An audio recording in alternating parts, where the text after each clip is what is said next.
ಬಂದನಾಗ ಗುಂಡಿನಿಂದ ದೇವು ಸುಬ್ಬನು ಒಂದು ಮರೆಯ ಧರಿಸಿದಂತ ಬಣ್ಣಗಾರನು ಬಂದನಾಗ ಕೂದಿನಿಂದ ದೇವು ಸುಬ್ಬನು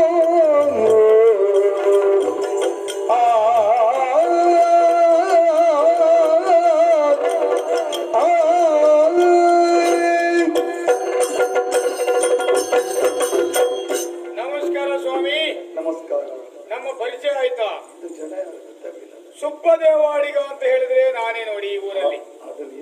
ಬೊಮ್ಮಾರ ಬೆಟ್ಟಲ್ಲಿರುವಂತಹ ಸುಬ್ಬದೇವಾಡಿಗ ಅಂತ ಹೇಳಿದ್ರೆ ನಾನೇ. ಹೌದು ಸ್ವಾಮಿ, ದೇವಾಡಿಗ ಹೌದು ನಾನು. ಹಾಗೆಂತೇಳಿ ದೇವಾಡಿಗ ವೃತ್ತಿಯಲ್ಲಿ ಇಲ್ಲ ನಾನೀಗ. ಎಲ್ಲ ಬಿಟ್ಟಾಕಿದ ಏನೋ ಒಂದು ಸಮಸ್ಯೆಯ ಕಾರಣದಿಂದಾಗಿ ಅದನ್ನೆಲ್ಲ ಬಿಟ್ಟಾಕಿದ್ದೀವಿ. ಈಗ ಬೇರೆ ಉದ್ಯೋಗ ಮಾಡಿಕೊಂಡು ಜೀವನ ಸಾಗಿಸ್ಕೊಂಡು ಸಂತೋಷದಲ್ಲಿದ್ದೇನೆ ಸ್ವಾಮಿ. ಈ ದೇವಾಡಿಗರು ಅಂತ ಹೇಳಿದ್ರೆ ಯಾರು? ನಮಗೆ ಈ ಹೆಸರು ಯಾಕೆ ಬಂತು? ಅದೇನಾದ್ರೂ ನಿಮ್ಗೆ ಗೊತ್ತಿದೆಯಾ? ಇಲ್ಲಪ್ಪ, ಗೊತ್ತಿಲ್ಲ. ಯಾರು ದೇವರನ್ನು ಆಡಿಸುತ್ತಾರೋ ಅವರೇ ದೇವಾಡಿಗರು. ನೋಡಿ, ದೇವರು ನಮ್ಮ ಕುಟುಂಬದವರು ಇದ್ದಾರೆ, ನಾನು ಯಾರೂ ಇಲ್ಲ ಅಂತ ಮಾಡ್ಕೊಂಡೆ. ಇದ್ರಲ್ಲ, ಹೌದು, ನೋಡ್ಲೇ ಇಲ್ಲ ಪಾಪ. 90-11 ತಿಂಗಳು ಆಯ್ತು, ಸುದ್ದಿ ಇಲ್ಲದೆ ಪಾಪ, ಎಲ್ಲೂ ಇಲ್ಲ. ಈಗ ಹೊರಗಿದ್ದೇವೆ, ಸ್ವಲ್ಪ ಏನಾದ್ರು ಸಿಗ್ತದ ಅಂತ ಹೇಳ್ಕೊಂಡು. ಹೌದು ಸ್ವಾಮಿ, ಹೀಗೆ ದೇವರನ್ನು ಆಡಿಸುವ ಕಾರಣ ದೇವಾಡಿಗರು ಅಂತ ಹೆಸರು ಬಂತು. ಅದೇ ಇನ್ನೊಂದು ಹೆಸರು ಉಂಟು, ಮೊಯ್ಲಿಗಳು ಅಂತಲೂ ನಮ್ಮನ್ನು ಕರೀತಾರೆ. ಅದು ನಮ್ಮ ಯಾರ ಮನಸ್ಸಲ್ಲಿ ಮೈಲಿಗೆ ಇಲ್ವೋ ಅವರೇ ಮೊಯ್ಲಿಗಳು. ನಮ್ಮ ಮನಸ್ಸಲ್ಲಿ ಕಲ್ಮಶ ಇಲ್ಲ ಸ್ವಾಮಿ, ಹಾಗಾಗಿ ಮೊಯ್ಲಿಗಳು ಅಂತ ಹೇಳ್ತಾರೆ. ಶೇರಿಗಾರರು ಅಂತ ಹೇಳಿ ಇನ್ನೊಂದು ಶಬ್ದ ಉಂಟು. ಅದು ಯಾಕೆ ಬಂದದ್ದು? ಎಲ್ಲೇ ಪೂಜೆ ಪುರಸ್ಕಾರಗಳಾಗ್ಲಿ, ಮದುವೆ ಆಗಲಿ, ಅಥವಾ ಯಾವುದೋ ಒಂದು ದೊಡ್ಡ ಧಾರ್ಮಿಕ ಕಾರ್ಯಕ್ರಮಗಳಾಗ್ಲಿ, ಭಜನಾ ಮಂಗಲೋತ್ಸವ ಆಗಲಿ, ಎಲ್ಲೇ ಇರ್ಲಿ ಅಲ್ಲೆಲ್ಲ ನಾವು ಸೇರ್ತೇವೆ ನೋಡಿ. ನಮ್ಮ ವಾದ್ಯವು ಎಲ್ಲಾ ಕಡೆ ಸೇರುವ ಕಾರಣ ನಾವು ಶೇರಿಗಾರರು.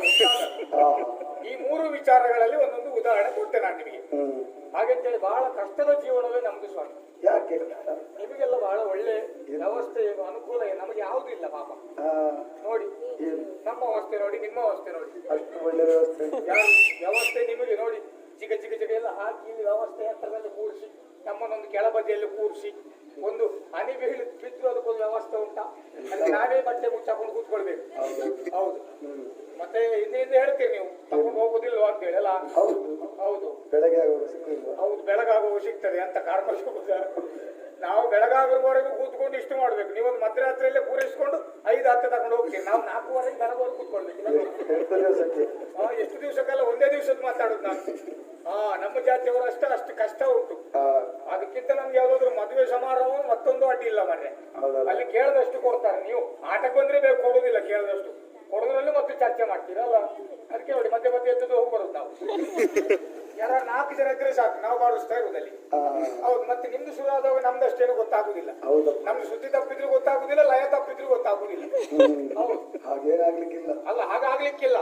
ನಿಮ್ದೇ ತಪ್ಪು ಹೊರತಬೇಕು, ನಮ್ ತಪ್ಪುದಿಲ್ಲ. ನಿಮ್ದೇ ಶ್ರುತಿ ಬಿಟ್ಟು ಹೋಗ್ತದೆ, ನಮ್ಮ ಶ್ರುತಿ ಅಷ್ಟು ಗಟ್ಟಿ ಉಂಟು. ಶ್ರುತಿ? ಹೌದೌದು. ಇಲ್ಲಪ್ಪ. ಹೌದು, ಶ್ರುತಿ ಇಲ್ವಾ ಅಂತ ಹೇಳಿ. ಶ್ರುತಿ ಉಂಟು ಸ್ವಾಮಿ, ಎಲ್ಲರಿಗೂ ಒಂದೊಂದು ಶ್ರುತಿ ಇರ್ತದೆ. ಹಾಗೆಂತೇಳಿ ದೇವಾಡಿಗ ವೃತ್ತಿಯನ್ನು ನಾನು ಬಿಟ್ಟಿದ್ದೇನೆ. ಹೌದು, ಈಗ ಆ ಕಡೆ ಇಲ್ಲ. ಬಿಟ್ಟದ್ದು ಯಾಕೆ ಅಂತ ಹೇಳಿದ್ರೆ, ನಮ್ಮ ಕುಟುಂಬದವರೆಲ್ಲ ಹಿಂದೆ ಇಲ್ಲಿ ಬ್ರಹ್ಮಲಿಂಗೇಶ್ವರ ದೇವಸ್ಥಾನದಲ್ಲಿ ಇಲ್ಲೇ ಬೊಮ್ಮಾರ ಬೆಟ್ಟಲ್ಲಿ ಮಾಡ್ತಾ ಇದ್ರಂತೆ. ಆನಂತರ ಏನೋ ಸಂಬಳದ ವಿಚಾರದಲ್ಲಿ ಗಲಾಟೆ ಆಯ್ತು, ಮತ್ತೆ ಬಿಟ್ಟು. ನಾನು ಅವಧಿ ತಲೆ ಹಾಕಲಿಲ್ಲ. ಯಾವುದೋ ಒಂದು ಉದ್ಯೋಗ ಆದೀತು ಅಂತ ಹೇಳಿ ಮಾಡ್ಕೊಂಡಿದ್ದೆ. ಉದ್ಯೋಗ ಬೇಕು ಸ್ವಾಮಿ ಪುರುಷನಾದವನಿಗೆ. ಅದಕ್ಕೆ ಒಂದು ಮಾತು ಹೇಳಿಲ್ವ ಹಿರಿಯರು? ಉದ್ಯೋಗಂ ಪುರುಷ ಲಕ್ಷಣಂ, ತಿರುಗಾಟಂ ದೇವರ್ಷಿ ಲಕ್ಷಣ. ದೇವರ್ಷಿ ಅಂದ್ರೆ ನಾರದರ ಲಕ್ಷಣ. ಆ ಲಕ್ಷಣ ಆಗಬಾರ್ದು. ಎಲ್ಲರೂ ಉದ್ಯೋಗವನ್ನು ಇಳಿಸಿಕೊಂಡು ಪುರುಷ ಲಕ್ಷಣದಲ್ಲಿ ಮುಂದುವರಿಬೇಕು. ಅಲ್ಲ, ಅದೊಂದು ಹೇಳಲಿಕ್ಕೆ ಬರುವುದಿಲ್ಲ. ಕೆಲವೊಂದು ವಿಚಾರಗಳಲ್ಲಿ ಕೆಲವೊಂದು ಬರ್ತವೆ, ಅರ್ಕಾರಗಳು ಬರುವುದುಂಟು. ಈಗ ದೇವರ್ಷಿ, ಅದೇ ಊರ್ವಶಿ. ಅದೇ ಊರ್ವಶಿ ಅಂತ ಹೆಸರು ಬಂದದ್ದು ಯಾಕೆ? ನಾರಾಯಣ ದೇವರ ಉರು ಭಾಗದಲ್ಲಿ ಊರ್ವಶಿ ಒಂದು ಹುಡುಗಿ ಜನನ ಆಯಿತು. ಆ ಹೆಣ್ಣಿಗೆ ಉರುಭಾಗದಲ್ಲಿ ಜನನಾದ ಕಾರಣ ಊರ್ವಶಿ ಅಂತ ಹೆಸರಿಟ್ಟರು. ಊರ್ವಶಿ ಎಲ್ಲಿ? ಉರುಭಾಗದಲ್ಲಿ ಹುಟ್ಟಿದ ಕಾರಣ. ಅದು ತೊಡೆಯಲ್ಲಿ. ಅದುವೇ ಎಲ್ಲಿಯಾದ್ರೂ ನಾರಾಯಣ ದೇವರ ಬೆನ್ನಲ್ಲೇ ಹುಟ್ಟುತ್ತಿದ್ರಿ ಅಂತ ಹೆಸರಿಟ್ಟಿದ್ರು. ಅದು ನಾವು ವಿಮರ್ಶೆ ಮಾಡ್ಲಿಕ್ಕೆ ಹೋಗುದು ಬೇಡ, ಹೇಳಿದ್ದಷ್ಟೇ. ಸಮಸ್ಯೆಗಳು ಕೆಲವೊಂದು ಉತ್ಪತ್ತಿ ಆಗ್ತವೆ ಹೆಸರಿಟ್ಟಾಗ. ಹೀಗೆ ಅದು ದೇವರ್ಷಿ ಅಂತ ನಾನು ಹೇಳಿದ್ದು. ಅದು ತಪ್ಪಲ್ಲ, ಅದು ಸವರ್ಣ ದೀರ್ಘ ಸಂಧಿ ಆಗ್ತದೆ. ಸಂಧಿ ಬಿಡಿಸ್ಲಿಕ್ಕೆ ಹೇಳಲಿಕ್ಕೆ ಹೋಗುದು ಬೇಡ ನಾವು. ಇಲ್ಲಪ್ಪ. ಇದ್ದ ಸಂದನ್ನೇ ಸುಧಾರಿಸ್ಕೊಂಡು ಹೋಗುವ ನಾವು. ಆಯ್ತು. ಸ್ವಾಮಿ, ಹ್ಮ್. ಎಲ್ಲರ ಹಾಗೆ ನನಗೂ ಕೂಡ ಆಗಬೇಕಾದಂತಹ ಸಮಯದಲ್ಲಿ ಒಂದು ಮದುವೆ ಆಯಿತು. ಹಾ. ತೊಂದರೆ ಇಲ್ಲ, ದಾಂಪತ್ಯ ಜೀವನದ ದೋತಕೋ ಎಂಬಂತೆ ನನಗೂ ಒಂದು ಮಗು ಹುಟ್ಟಿತ್ತು. ಒಳ್ಳೆ ಸುದ್ದಿ. ಇದಲ್ಲ ನಂದಲ್ಲ, ಒಳ್ಳೆ ಒಳ್ಳೆ ಸುದ್ದಿ. ಒಳ್ಳೆ ಸುದ್ದಿ. ಒಳ್ಳೆ ಸುದ್ದಿ ಹೌದು. ಹಾ. ಹಾಗಂತೇಳಿ ಹಾ. ಮಗು ಹುಟ್ಟಿದ ಮೇಲೆ ಮಗು ಬೆಳಿಲೇಬೇಕು ತಾನೆ. ಒಳ್ಳೆ ರೀತಿಯಿಂದ ಮಗುವಿನ ಬೆಳವಣಿಗೆ ಹಾಗಂತೇಳಿ ಬೆಳವಣಿಗೆ ಆದದ್ದು ಹುಟ್ಟಿದ ನಂತರ ಬೆಳವಣಿಗೆ ಆದಂತಹ ಮಗು ನನ್ನನ್ನು ಅಪ್ಪ ಅಂತ ಕರಿಬೇಕಲ್ಲ. ಹೌದು. ಮಗು ಯಾವಾಗ ಅಪ್ಪ ಅಂತ ಕರೀತದೋ ಆವಾಗ ನಮ್ಮ ಜೀವನ ಎನ್ನುವಂಥದ್ದು ಸಾರ್ಥಕತೆಯನ್ನು ಕಂಡುಕೊಳ್ತದಂತೆ. ಖಂಡಿತ. ಈ ಮಗುವಿನ ತಾಯಿಯಾದವಳಿಗೆ ಯಾವಾಗ ಸಾರ್ಥಕತೆ ಆಗ್ತದೆ? ಯಾವಾಗ? ತಾನು ಹೆತ್ತಾದ ಸಾರ್ಥಕತೆಯನ್ನು ಕಂಡುಕೊಳ್ತಾಳು. ಹಾ. ನಾವು ಹಾಗಲ್ಲ. ಮಗು ಪ್ರೀತಿಯಿಂದ ಅಪ್ಪ ಎನ್ನುವ ಶಬ್ದ ಬಾಯಿಂದ ಬಂದಾಗ ನಾವು ಒಂದು ಜೀವನದ ತಂದೆಯ ಸ್ಥಾನವನ್ನು ಒಂದು ಪೂರ್ಣತ್ವವನ್ನು ಗೊಳಿಸಲಿಕ್ಕೆ ಸಾಧ್ಯತೆ ಉಂಟು. ಆದ್ರೆ ನನ್ನ ಜೀವನದಲ್ಲಿ ಹಾಗಾಯ್ತಾ? ಮಗು ಅಪ್ಪ ಅಂತ ಕರೆಯುವುದೇ ಇಲ್ಲಲ್ಲ ಮನೆ. ಹಾ? ಹೌದು. ಹೌದಾ? ಹಾಗಂತೇಳಿ ಅಪ್ಪ ಎನ್ನುವಂತಹ ಶಬ್ದ ಮಗುವಿನ ಬಾಯಲ್ಲಿ ಬರುವುದಿಲ್ವೇ? ಬರ್ತದೆ. ಮಗು ನನ್ನನ್ನು ಅಪ್ಪ ಅಂತ ಕರೆಯುವುದಿಲ್ಲ. ಹಾ. ಹಾ, ಇಲ್ಲ, ಅದು ಇಲ್ಲ. ಊರಿನಲ್ಲಿ ಯಾರೇ ಗಂಡಸರಿ ಎದುರುಗಡೆ ಬರಲಿ ಅವರನ್ನೆಲ್ಲ ಅಪ್ಪ ಅಂತ ಕರೆಯುವುದು. ಹೌದಾ? ಎಲ್ಲೊಂದು ಬಂತೀವಿ. ಎಂತ ಕಥೆ ಅಂತ. ನಾನು ನನ್ನ ಮನಸ್ಸಿನ ಬೇಸರ ಹೇಳ್ತಾ ಇದ್ದೇನೆ, ಎಲ್ಲರೂ ನೆಗಾಡ್ತಾ ಇದ್ರಲ್ಲ, ಎಂತ ಕಥೆ. ನೀವು ನೆಗಾಡ್ತಾ ಕೂತಿದ್ರಿ ಮತ್ತೆ. ಹೌದು. ಅಲ್ಲ, ಎಂತ ಕಥೆ ಅಂತ. ಈಗ ನನ್ನ ಮಗು ನನ್ನನ್ನು ಅಪ್ಪ ಅಂತ ಕರೆಯುವುದಿಲ್ಲ ಅಂತ ಹೇಳುವಾಗ ಎಷ್ಟು ಬೇಸರ ಇರ್ತದೆ ನನಗೆ. ಅದು ಬೇಸರ ನಿನಗೆ ಅಲ್ಲ, ಬೇಸರ ನನಗೆ. ಈಗ ನಿಮಗೆ ಬೇಸರ ಆಗುದಿಲ್ಲ ಅಂತ ನೀವು ನೆಗಾಡ್ತಾ ಇದ್ದೀರಿ.